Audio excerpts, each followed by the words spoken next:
Hello everyone, back again with me. I will continue with video part 1 on the material of human resource management in the psychology industry.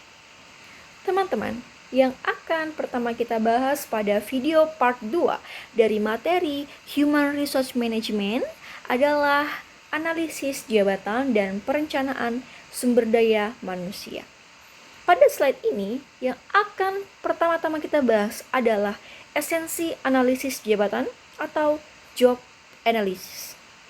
Sebelum organisasi dapat merekrut orang yang tepat, organisasi harus memahami kursi yang akan diduduki terlebih dahulu, teman-teman. Nah, proses ini nih yang disebut sebagai analisis jabatan atau job analysis. Secara teknis, analisis jabatan mengidentifikasi beberapa poin, yaitu yang pertama adalah persyaratan tugas. Yang kedua, kebutuhan kompetensi. Nah, yang selanjutnya adalah perspektif psikologi dalam analisis jabatan. Teman-teman, ada bedanya apa bedanya analisis jabatan biasa dengan analisis jabatan psikologis? Jadi, analisis psikologis masuk lebih dalam ke aspek yang tidak kasat mata. Analisis ini mempertimbangkan beberapa hal, teman-teman. Yang pertama adalah tuntutan kognitif dan emosional. Apakah pekerjaan ini membutuhkan konsentrasi tinggi terus-menerus? Apakah pekerjaan ini menguras emosi? Misalnya, customer service yang menghadapi pelanggan marah. Nah, pertanyaan-pertanyaan ini nih teman-teman yang masuk ke dalam poin tuntutan kognitif dan emosional. Yang kedua adalah beban kerja mental. Ini biasanya berisi tentang seberapa berat kapasitas otak yang terpakai oleh seorang karyawan. Yang ketiga adalah potensi stres. Ini berisi tentang seberapa besar resiko pekerjaan ini memicu gangguan stres pada karyawan. Dan yang terakhir adalah tingkat tanggung jawab atau bobot moral dari keputusan yang diambil. Nah, teman-teman, hasil analisis mendalam ini kemudian digunakan untuk perencanaan SDM, yaitu proses strategis yang mengintegrasikan kapasitas manusia dengan strategis masa depan organisasi. Slide berikutnya adalah berisi tentang psikologis, rekrutmen, dan seleksi. Yang akan kita kulik lebih dalam pertama kali adalah rekrutmen atau seni komunikasi psikologis. Rekrutmen sering disalahartikan hanya sebagai proses administrasi, teman-teman. Padahal rekrutmen adalah sebuah proses komunikasi psikologis. Nah, di tahap ini konsep employer branding sangat-sangat vital. Bagaimana perusahaan membranding dirinya akan mempengaruhi persepsi calon pelamar.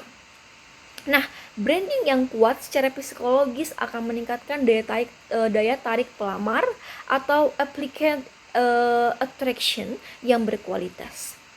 Lalu, yang berikutnya adalah seleksi atau ilmu prediksi perilaku.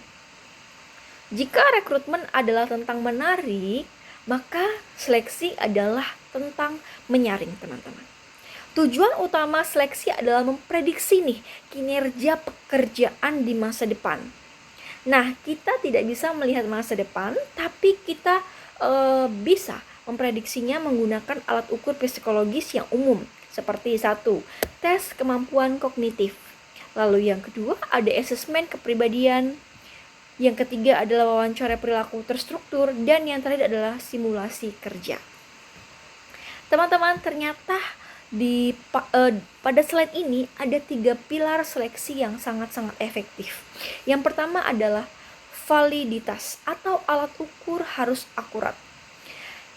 Ini mengukur apa yang hendak diukur. Lalu yang kedua adalah reliabilitas atau hasil ukur harus konsisten. Dan yang ketiga adalah keadilan. Proses ini tidak boleh diskriminatif dan memberikan peluang yang setara. Lalu kita akan membahas slide berikutnya, yaitu pelatihan dan pengembangan atau training and development. Teman-teman, yang akan pertama kita bahas adalah poin dikotomi pelatihan versus pengembangan. Nah, seringkali istilah ini dipakai bergantian. Padahal teman-teman, dua poin ini memiliki fokus psikologis yang sangat-sangat berbeda. Yang pertama adalah pelatihan, training. Ini berfokus pada perbaikan kinerja pekerjaan saat ini atau current job performance. Sifatnya jangka pendek dan remedial. Lalu yang kedua adalah pengembangan atau development. Berfokus pada penggalian potensi jangka panjang atau long term potential. Sifatnya futuristik dan visioner. Psikologi pembelajaran orang dewasa. Teman-teman, karyawan bukanlah anak sekolah. Mereka adalah pembelajar dewasa.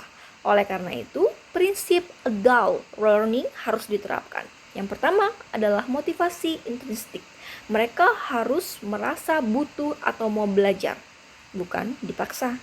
Yang kedua adalah relevansi, atau materi harus relevan dengan masalah yang mereka hadapi di pekerjaan.